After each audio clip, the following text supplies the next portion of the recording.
I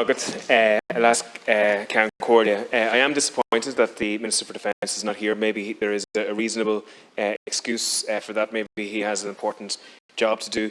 But this is a very, very important debate, a debate of enormous gravity, and a debate in which the Minister is directly responsible for. So it is disappointing that he's not here. The Women of Honour were simply women who wanted to work in the service of the state. These women put their lives on the line and at risk for the rest of the citizens in this country. And shockingly, their service was met by assault, rape, abuse, bullying and discrimination in the service of the state. And given that the employers are the actual government itself, it's an incredible situation that this was allowed to happen. When they sought to seek justice within their employment location, justice was blocked and prevented. And instead, actually, on many occasions, the perpetrators of this abuse were punished. Instead of the perpetrators being punished, these women themselves, in seeking justice, were actually punished themselves.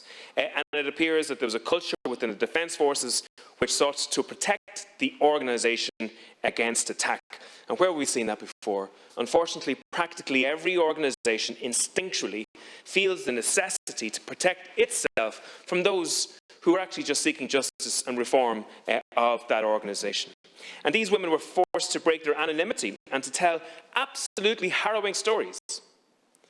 To open up about the shocking wrongs that were done to these women in a public fashion is an extremely hard thing for anybody to have to do.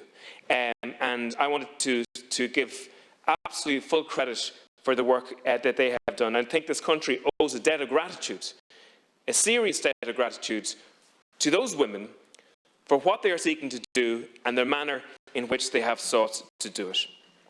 In actual fact, some of these women are involved in what is a full-time job of work, unpaid, to achieve reform in the defence forces. And in case the government haven't noticed, that's the government's job, in which the government is very well paid to do it themselves.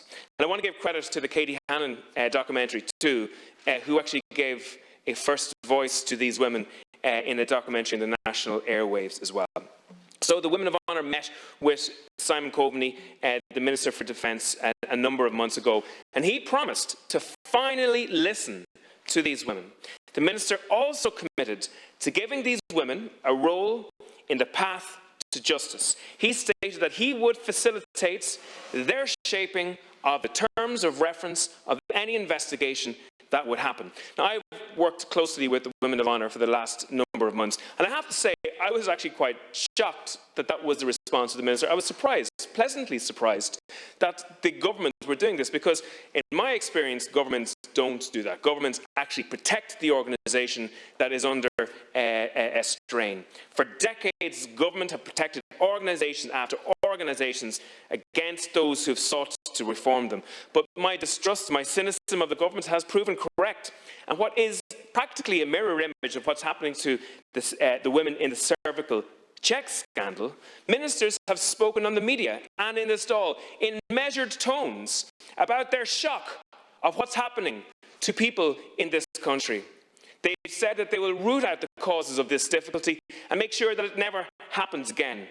And in a similar cases to the cervical check women, where 330 women find themselves having to go to court, who are in front of the High Court to seek justice, we have the Women of Honour let down with regards to their promises that were given to them by this government.